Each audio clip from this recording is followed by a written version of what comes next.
마태복음 5장 19절에서부터 20절까지입니다. 서기관과 바리새인의 의. 오늘은 서기관과 바리새인의 의라는 제목으로 말씀을 전하려고 합니다. 지난 시간에 율법에 대한 말씀을 공부하면서 율법은 구약 성경 말씀이고 구약 성경 말씀은 하나님의 말씀임을 배웠습니다.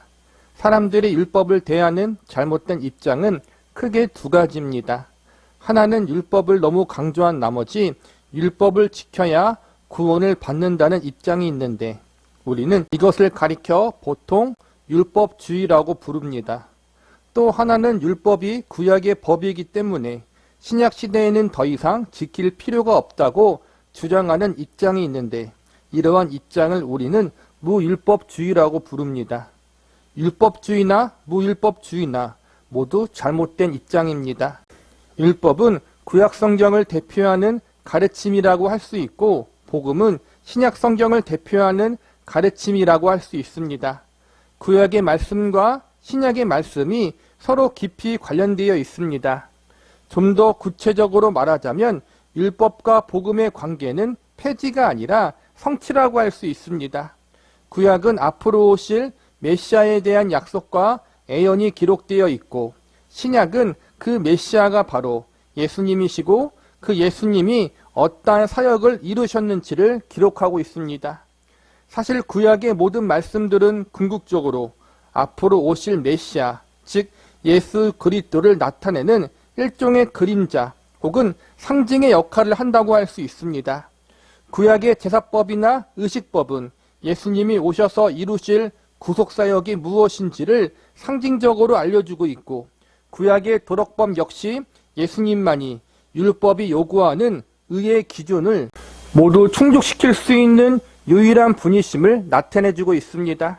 쉽게 비유하자면 구약 성경이 영상의 화면이라면 신약 성경은 영상의 화면이 무슨 말을 하는지 자세히 알려주는 자막이나 설명이라고 할 수 있습니다. 오늘 본문 19절에 보면 계명이 나오는데 이 계명은 구약 성경 말씀에 기록되어 있는 하나님의 법을 지칭하는 것으로 계명 역시 곧 하나님의 말씀이라고 할 수 있습니다. 지난 시간과 마찬가지로 오늘 본문에서는 율법과 계명에 대한 말씀을 다루고 있지만 이 말씀은 궁극적으로 구약 성경 말씀만이 아니라 신약 성경까지 포함하여 모든 하나님의 말씀을 대하는 하나님 백성들의 올바른 자세와 태도에 대한 교훈과 가르침을 담고 있다고 할 수 있습니다. 우리는 오늘 본문의 말씀을 통해서 하나님 말씀을 대하는 하나님 백성들의 올바른 자세와 태도는 어떠해야 하는지에 대해서 살펴보는 시간을 가져보도록 하겠습니다. 첫 번째로 하나님 말씀을 임의대로 판단해서는 안 됩니다. 본문 19절을 보시기 바랍니다. 그러므로 누구든지 이 계명 중에 지극히 작은 것 하나라도 버리고 또 그같이 가르침을 가르치는 자는 천국에서 지극히 작다 일컬음을 받을 것이요 누구든지 이를 행하며 가르치는 자는 천국에서 크다 일컬음을 받으리라. 여기서 보면 두 종류의 사람이 등장합니다. 한 종류의 사람은 계명 중 작다고 여겨지는 것을 버리는 자와 또 한 종류는 작다고 여겨지는 계명이라 할지라도 순종함으로 지키려는 자입니다. 작다고 여겨지는 계명을 버린다는 것은 그 사람이 스스로 하나님의 계명 중 어떤 것이 작고 어떤 것은 크다 이렇게 판단하는 자리에 서게 되는 것과 같은 것입니다. 위에서 언급했듯이 율법과 계명은 곧 하나님 말씀을 가리키는 것입니다. 하나님 말씀 중 어떤 것이 중요하고 어떤 것이 덜 중요하다고 판단하는 것은 분명히 잘못된 모습입니다. 이러한 태도는 인간 스스로가 하나님의 말씀을 판단하는 기준이 될 수 있다는 아주 교만한 자세라고 할 수 있습니다. 이러한 교만의 죄는 첫 인류였던 아담과 하와가 최초로 범한 죄이며 동시에 그들의 후손으로 태어나는 모든 인간들이 범하는 죄라고 할 수 있습니다.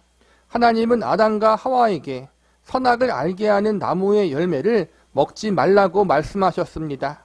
그런데 뱀의 형상을 빌린 사단이 이를 유혹하였고 결국 아담과 하와는 선악과를 따먹고 말았습니다.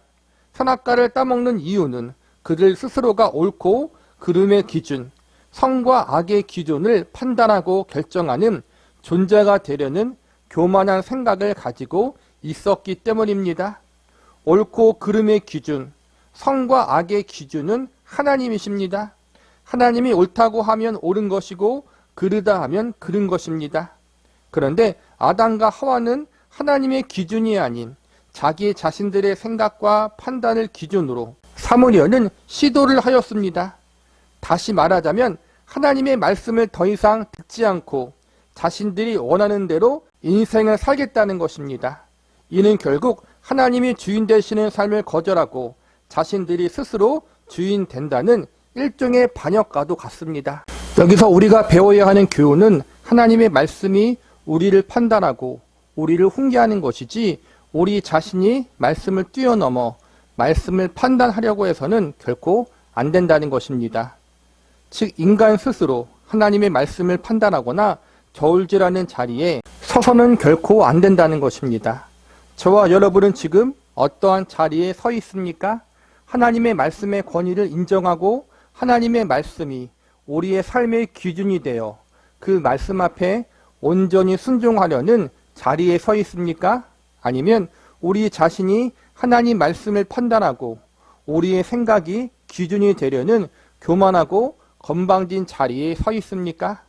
하나님 말씀을 스스로 판단하는 자는 결국 하나님을 업신여기는 것이고 하나님의 주인 되심을 거절하는 죄악된 자리에 서게 되는 것임을 잊지 마시기 바랍니다. 하나님의 말씀이 우리의 삶과 신앙의 절대적 기준이 되어야 하며 언제 어디서나 하나님 말씀 앞에 우리 자신을 점검해야 합니다. 그러므로 하나님 말씀 앞에서의 우리의 자세는 오로지 겸손과 순종이어야 합니다. 저와 여러분 모두 하나님 말씀의 권위를 인정하고 그 말씀 앞에 겸손히 무릎 꿇고 순종할 수 있는 믿음의 자리로 나아갈 수 있기를 기도합니다. 두 번째로 하나님 말씀을 지키기 위해서 힘써야 합니다. 본문 19절을 보시기 바랍니다. 그러므로 누구든지 이 계명 중에 지극히 작은 것 하나라도 버리고 또 그같이 사람을 가르치는 자는 천국에서 지극히 작다 일컬음을 받을 것이요 누구든지 이를 행하며 가르치는 자는 천국에서 크다 일컬음을 받으리라.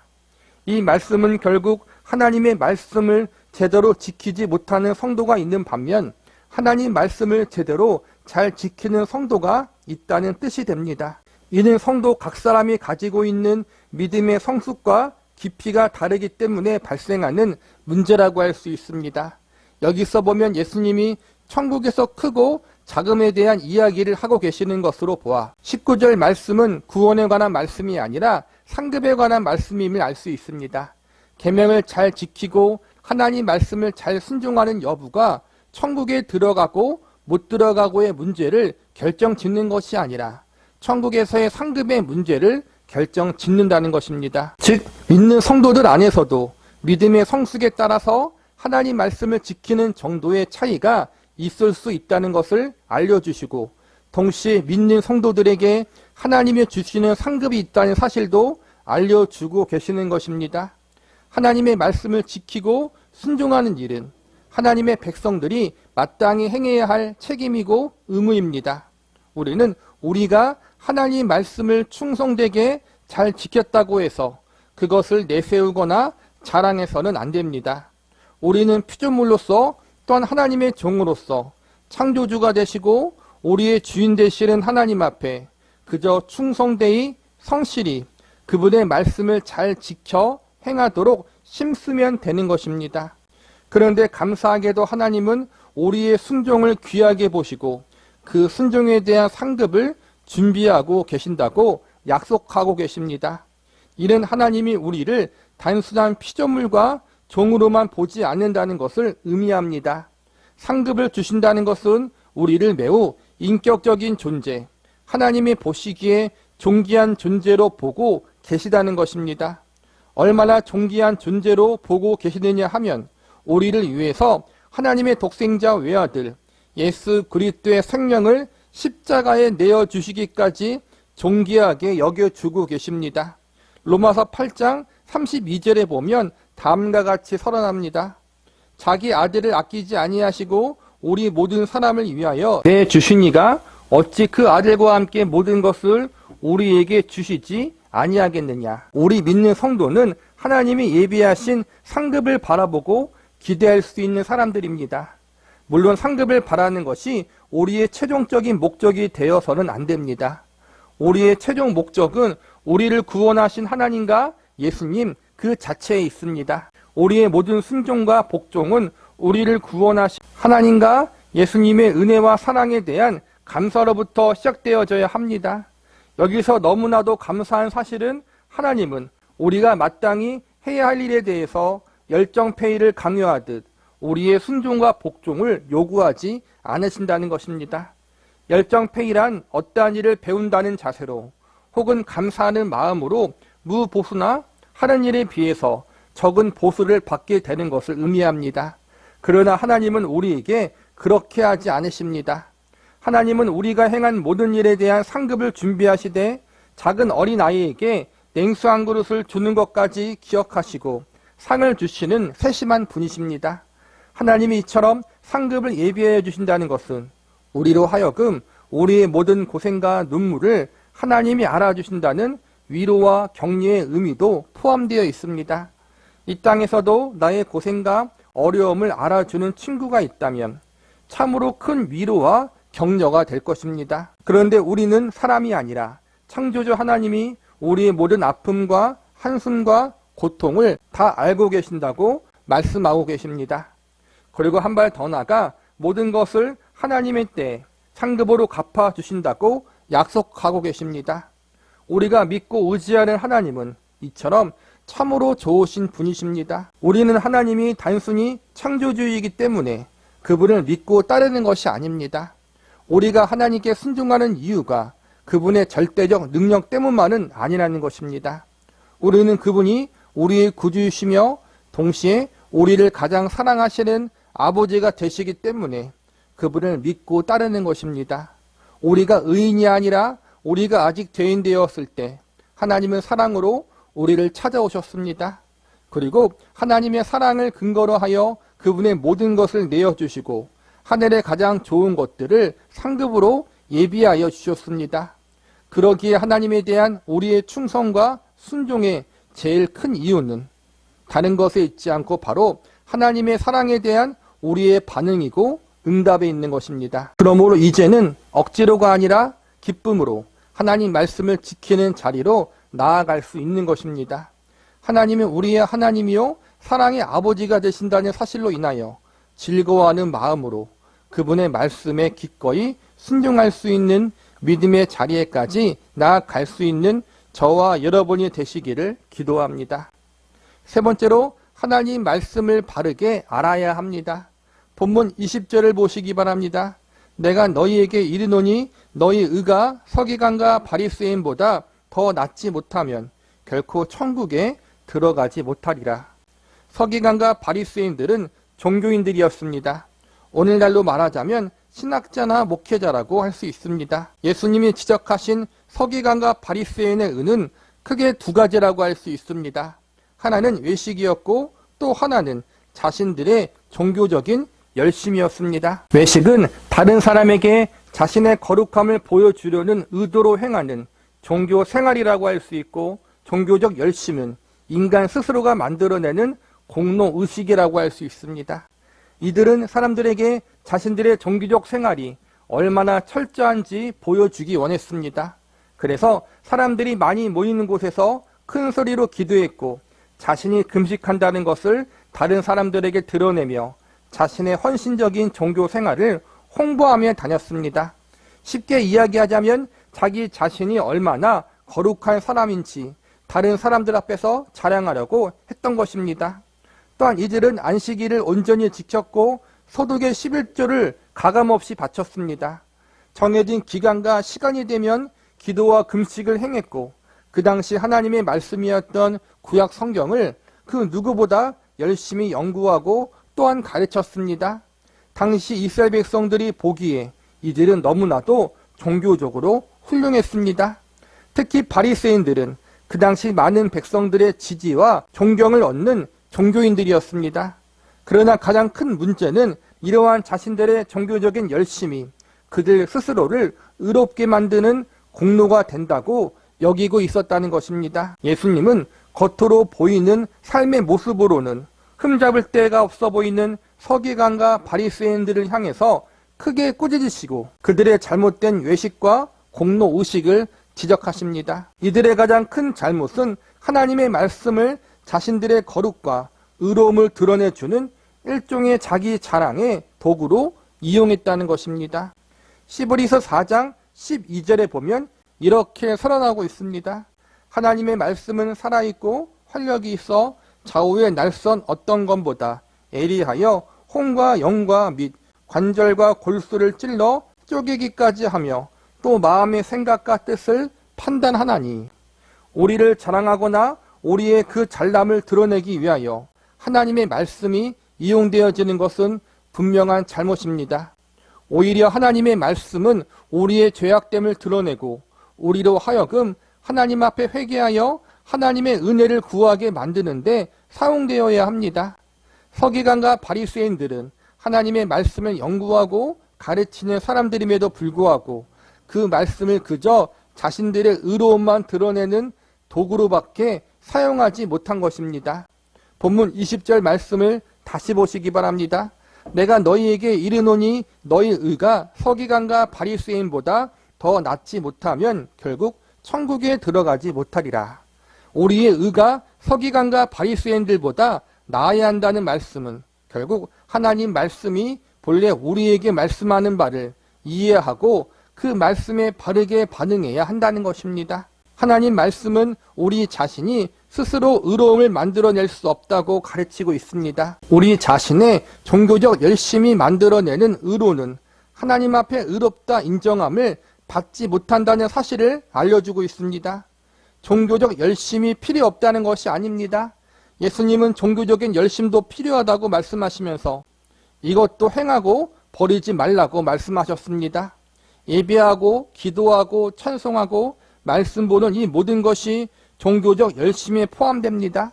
이 모든 것은 성도의 신앙생활에 있어서 반드시 필요한 것들입니다.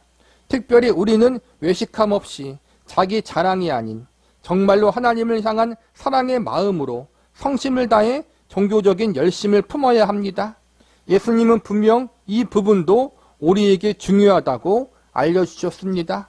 그러나 여기서 기억해야 할 것은 마음을 다하고 목숨과 뜻을 다하는 종교적 열심이 중요하지만 그럼에도 불구하고 종교적 열심 자체가 우리에게 은하 공로가 될 수는 없다는 것입니다. 서기관과 바리새인들은 그 누구보다도 종교적인 열심을 행했습니다. 그 누구보다도 구약 성경 말씀을 많이 알고 있었습니다. 오늘날로 말하자면 주일 예배는 기본이고 새벽 예배, 수요 예배, 금요 예배 한 번도 빠지지 않고 교회 모임이나 행사도 열심히 참석했으며 작정 예배, 금식 기도를 그 누구보다 많이 했으며 성경도 100번 읽고 성경 필사도 10번 이상 한 사람이라고 할 수 있습니다. 솔직히 종교적인 영역으로 말하자면 서기관과 바리새인의 의는 저와 여러분의 의보다 훨씬 뛰어난 의라고 할 수 있습니다. 또한 바리새인들 중에는 외식이 아니라 진실되게 하나님을 섬기는 사람들도 많았습니다. 예를 들면 거듭나기 전에 사도 바울이 그랬습니다. 그는 외식하는 바리새인이 아니라 참으로 열정적으로 하나님을 섬기며 하나님 말씀을 지키고자 노력했습니다. 스데반 집사를 돌로 쳐 죽게 한 것도 결국 하나님을 향해 충성한다는 나름대로의 열심으로 행한 것입니다. 그러나 결국 이러한 열심은 하나님 앞에 의롭다 인정함을 받지 못한 의였습니다. 예수님은 결코 이러한 종교적 열심, 인간 스스로가 만들어낸 의나 공로로는 절대로 하나님 앞에 의롭다 인정받을 수 없다고 말씀하십니다. 그렇다면 우리가 의지해야 할 의는 무엇입니까? 정답부터 미리 말씀드리자면 우리는 예수 그리스도의 대속의 의를 믿고 의지해야 합니다. 요한복음 5장 39절에 보면 예수님이 다음과 같이 말씀하십니다. 너희가 성경에서 영생을 얻는 줄 생각하고 성경을 연구하거니와 이 성경이 곧 내게 대하여 증언하는 것이라. 여기서 보니까 예수님은 성경이 곧 예수님 자신에 대하여 증언하고 있다고 알려주십니다. 즉 성경 말씀, 하나님 말씀이 가리키는 최종 목적과 방향은 예수 그리스도라는 것입니다. 서기관과 바리새인의 의는 인간 스스로가 만들어낸 열심 있는 공로를 대표한다고 할 수 있습니다. 그러나 예수님은 그러한 의로는 천국에 들어갈 수 없다고 가르쳐 주셨습니다. 우리가 의지할 것은 인간이 만들어낸 의가 아니라 다른 의, 즉 하나님이 예수 그리스도로 말미암아 만들어주시는 십자가의 의, 대속과 구속의 의를 의지해야 하는 것입니다. 즉 천국에 들어갈 수 있는 의는 우리 자신 안에 있는 의가 아니라 우리 밖에 있는 의, 예수님에게 있는 의밖에 없다는 것입니다. 서기관과 바리새인의 의보다 나아야 한다는 것은 결국 우리 자신을 의지하지 말고 예수님을 의지해야 한다는 것입니다. 우리 자신이 스스로를 구원할 수 없다는 사실을 깨닫고 우리의 구원은 오직 예수님께 있다는 사실을 믿음으로 받아들여야 한다는 것입니다. 우리는 보통 복음을 전하거나 가르칠 때 예수님을 믿으면 구원받는다고 이야기합니다. 여기서 예수님을 믿는다는 것은 예수님이 우리의 의가 되신다는 사실을 믿음으로 받아들인다는 의미도 포함되어 있습니다. 예수 그리스도를 믿는 자는 그분이 이루신 십자가의 대속의 사역으로 인해 죄의 사함을 받게 되고 의롭다 하심을 얻습니다. 이 의만이 서기관과 바리새인보다 나은 의입니다. 예수 그리스도를 믿는 믿음으로만 우리를 의롭다 여김을 받을 수 있고 예수님으로 인해 얻게 되는 그 의만이 천국에 들어갈 수 있는 유일한 방법이고 길입니다. 저와 여러분은 지금 어떠한 의를 의지하고 계십니까? 인간 스스로가 만들어낸 거룩을 의지하고 있습니까? 나의 열심과 헌신으로 만들어낸 의와 공로를 의지하고 있습니까? 아니면 내가 아니라 예수님이 만드시고 이루신 대속의 공로와 십자가의 의를 의지하고 계십니까? 서기관과 바리새인의 의, 인간이 만들어낸 의, 저와 여러분이 이루고 성취한 공로는 결코 천국에 이룰 수 없다는 사실을 깨달으시기 바랍니다. 그러므로 오직 예수님이 주시는 의를 믿음으로 받고 예수님으로 말미암아 맛보게 되는 진정한 천국의 기쁨, 참된 구원의 기쁨과 확신을 누릴 수 있기를 바랍니다. 그리고 예수님이 주시는 구원의 기쁨과 확신을 가지고 마음과 뜻과 성심을 다해 하나님의 말씀에 순종하는 자리로 나아갈 수 있는 저와 여러분이 되시기를 기도합니다.